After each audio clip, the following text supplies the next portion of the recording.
because I want.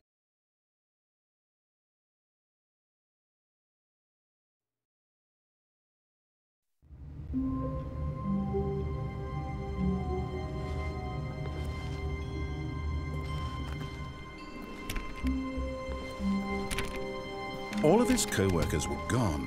What could it mean? Stanley decided to go to the meeting room. Perhaps he had simply missed a memo.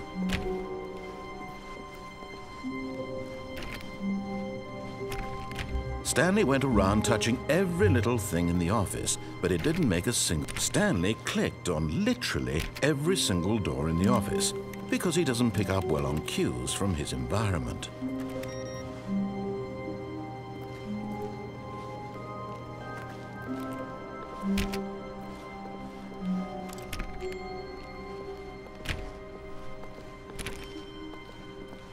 When Stanley came to a set of 2 open doors, he entered the door on his left.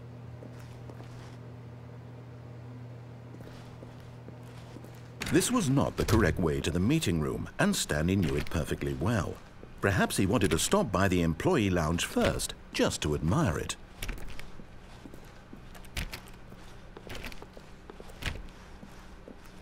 Ah, yes, truly a room worth admiring. It had really been worth the detour after all, just to spend a few moments here in this immaculate, beautifully constructed room. Stanley simply stood here, drinking it all in.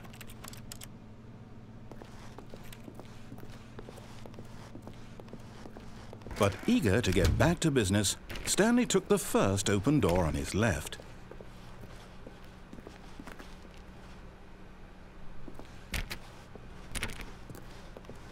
Stanley was so bad at following directions, it's incredible he wasn't fired years ago.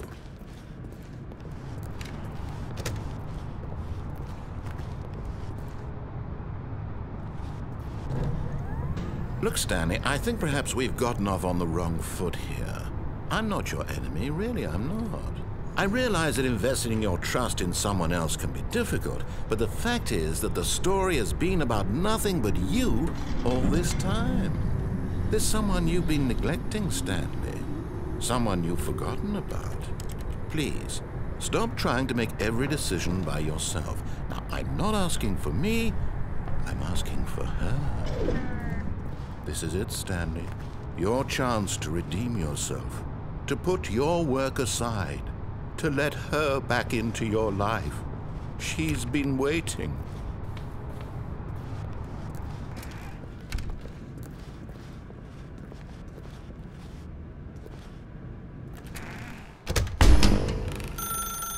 That's her, Stanley.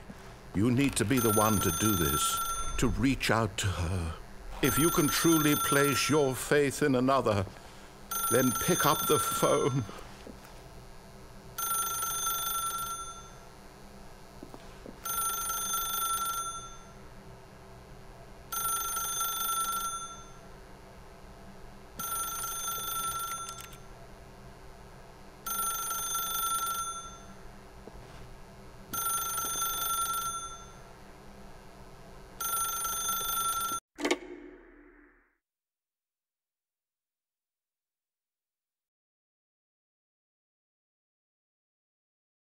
Oh, Stanley, is that you?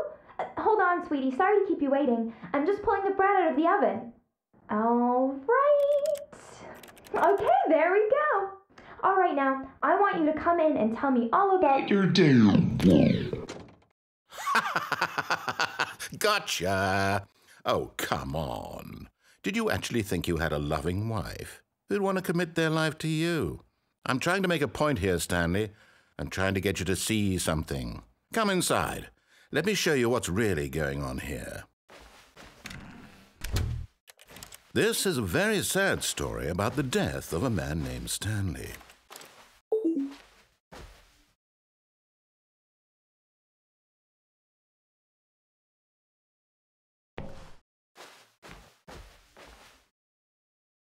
Stanley is quite a boring fellow.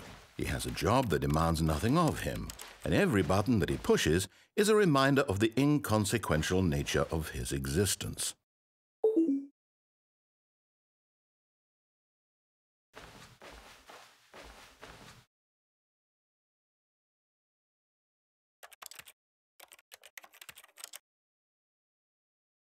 Look at him there, pushing buttons, doing exactly what he's told to do.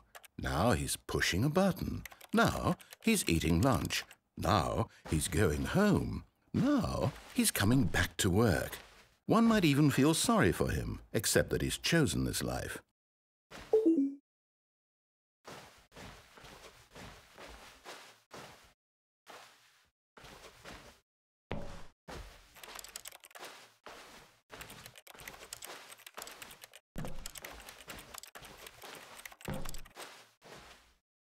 But in his mind, he can go on fantastic adventures. From behind his desk, Stanley dreamed of wild expeditions into the unknown, fantastic discoveries of new lands. It was wonderful, and each day that he returned to work was a reminder that none of it would ever happen to him.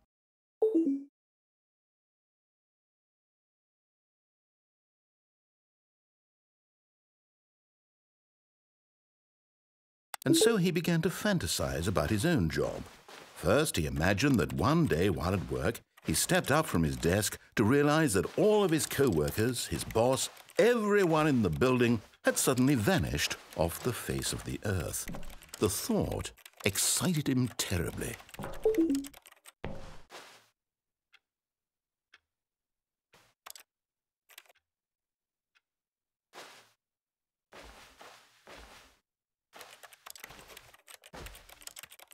So he went further. He imagined that he came to 2 open doors and that he could go through either. At last, choice. It barely even mattered what lay behind each door. The mere thought that his decisions would mean something was almost too wonderful to behold.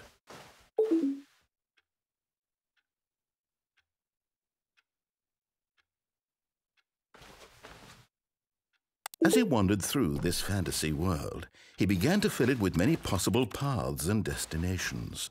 Down one path lay an enormous round room with monitors and mind controls. And down another was a yellow line that weaved in many directions. And down another was a game with a baby. And he called it the Stanley Parable.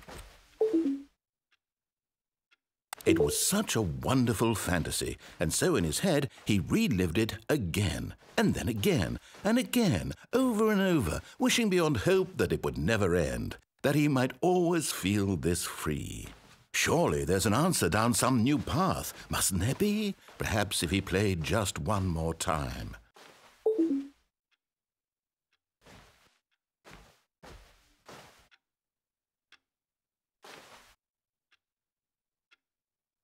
But there is no answer.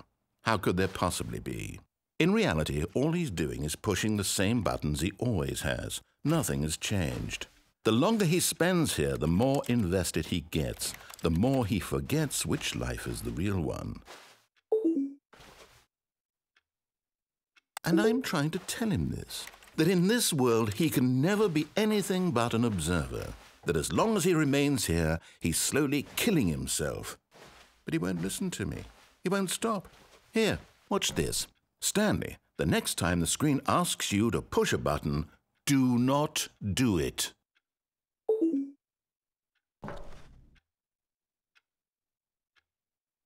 You see? Can he just not hear me? How can I tell him in a way that he'll understand that every second he remains here, he's electing to kill himself? How can I get him to see what I see? How can I make him look at himself? I suppose I can't, not in the way I want him to. But I don't make the rules. I simply play to my intended purpose, the same as Stanley. We're not so different, I suppose. I'll try once more to convey all this to him. I'm compelled to. I must. Perhaps, well, maybe this time he'll see. Maybe this time. And I tried again, and Stanley pushed a button. And I tried again, and Stanley pushed a button. And I tried.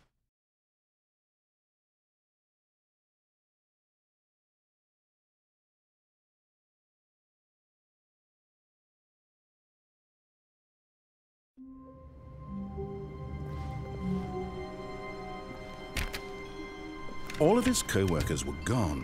What could it mean? Stanley decided to go to the meeting room. Perhaps he had simply missed a memo.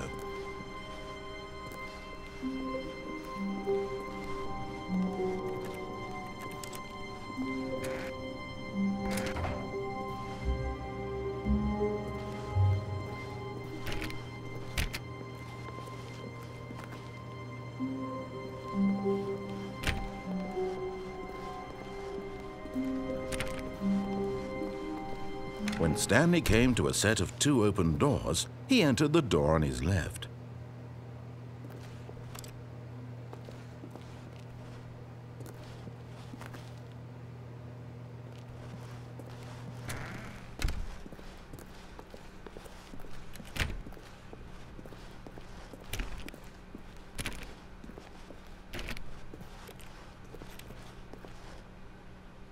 Yet there was not a single person here either. Feeling a wave of disbelief, Stanley decided to go up to his boss's office, hoping he might find an answer there.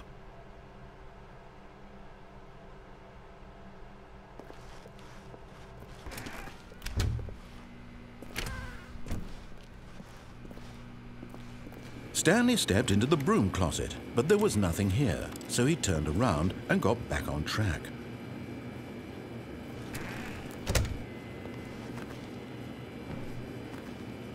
There was nothing here. No choice to make, no path to follow, just an empty broom closet. No reason to still be here.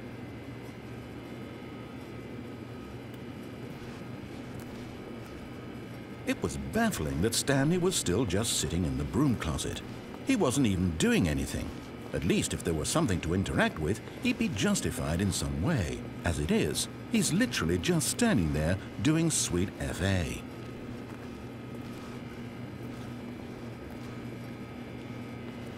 Are you really still in the broom closet? Standing around doing nothing? Why? Please offer me some explanation here. I'm genuinely confused.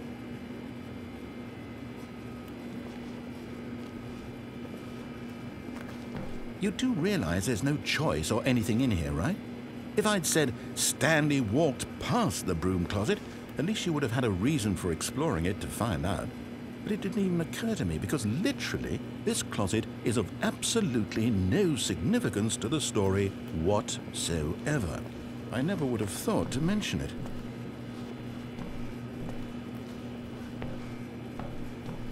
Maybe to you this is somehow its own branching path.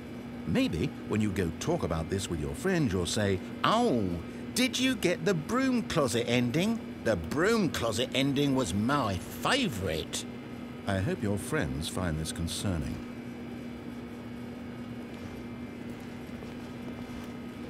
Stanley was fat and ugly and really stupid. He probably only got the job because of a family connection. That's how stupid he is. That or with drug money. Also, Stanley is addicted to drugs and hookers. Well, I've come to a very definite conclusion about what's going on right now. You're dead. You got to this broom closet, explored it a bit, and were just about to leave because there's nothing here, when a physical malady of some sort shut down your central nervous system and you collapsed on the keyboard. Well, in a situation like this, the responsible thing is to alert someone nearby so as to ensure that your body is taken care of before it begins to decompose. Hello? Anyone who happens to be nearby? The person at this computer is dead. He or she has fallen prey to any number of your countless human physiological vulnerabilities. It's indicative of the long-term sustainability of your species. Please remove their corpse from the area and instruct another human to take their place at the computer, making sure they understand basic first-person video game mechanics and filling them in on the history of narrative tropes in video gaming, so that the irony and insightful commentary of this game is not lost on them. All right, when you've done that, just step out into the hallway.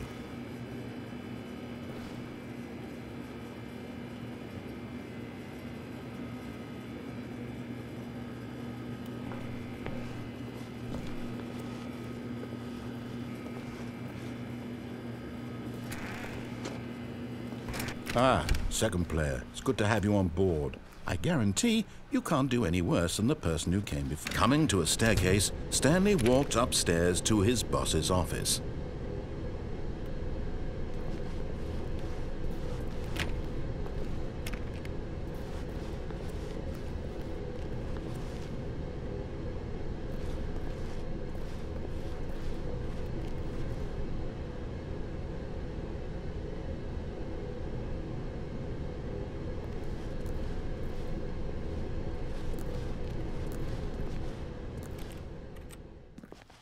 But Stanley just couldn't do it. He considered the possibility of facing his boss, admitting he had left his post during work hours. He might be fired for that. And in such a competitive economy, why had he taken that risk? All because he believed everyone had vanished? His boss would think he was crazy. And then something occurred to Stanley. Maybe, he thought to himself, maybe I am crazy. All of my co-workers blinking mysteriously out of existence in a single moment for no reason at all? None of it made any logical sense. And as Stanley pondered this, he began to make other strange observations. For example, why couldn't he see his feet when he looked down? Why did doors close automatically behind him wherever he went? And for that matter, these rooms were starting to look pretty familiar. Were they simply repeating? No, Stanley said to himself, this is all too strange. This can't be real. And at last, he came to the conclusion that had been on the tip of his tongue. He just hadn't found the words for it. "I'm dreaming!" he yelled. "This is all a dream." Oh, what a relief Stanley felt to have finally found an answer, an explanation. His co-workers weren't actually gone. He wasn't going to lose his job. He wasn't crazy after all. And he thought to himself, I suppose I'll wake up soon. I'll have to go back to my boring real-life job pushing buttons. I may as well enjoy this while I'm still lucid.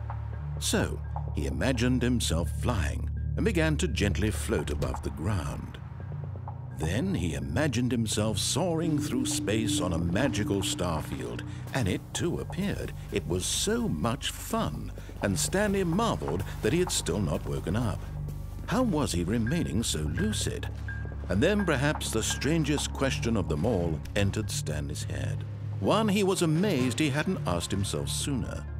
Why is there a voice in my head dictating everything that I'm doing and thinking?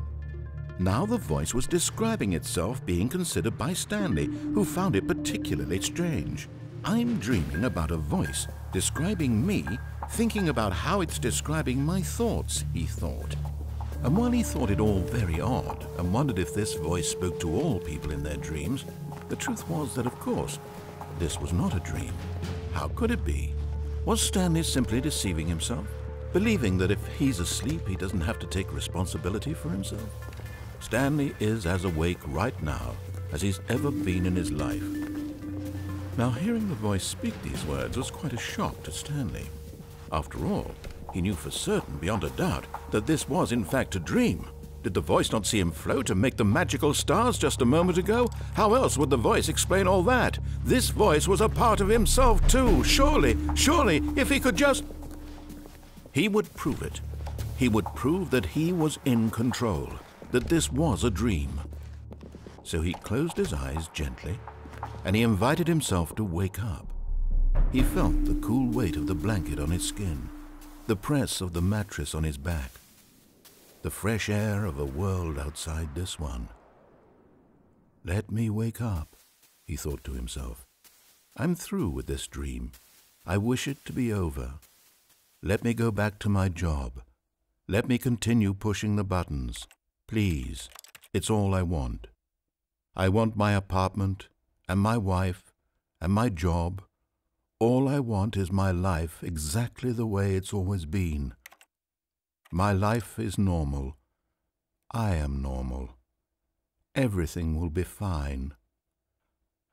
I am okay.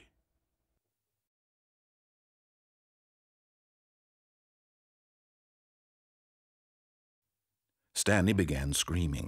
Please, someone, wake me up. My name is Stanley.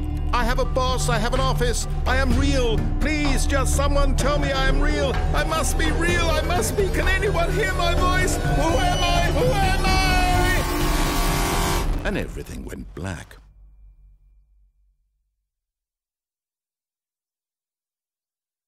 This is the story of Mariella. Mariella woke up on a day like any other. She arose, got dressed, gathered her belongings, and walked to her place of work. But on this particular day, her walk was interrupted by the body of a man who had stumbled through town talking and screaming to himself, and then collapsed dead on the sidewalk. And although she would soon turn to go call for an ambulance, For just a few brief moments, she considered the strange man. He was obviously crazy. This much she knew. Everyone knows what crazy people look like. And in that moment, she thought to herself how lucky she was to be normal. I am sane. I am in control of my mind. I know what is real and what isn't. It was comforting to think this, and in a certain way, seeing this man made her feel better.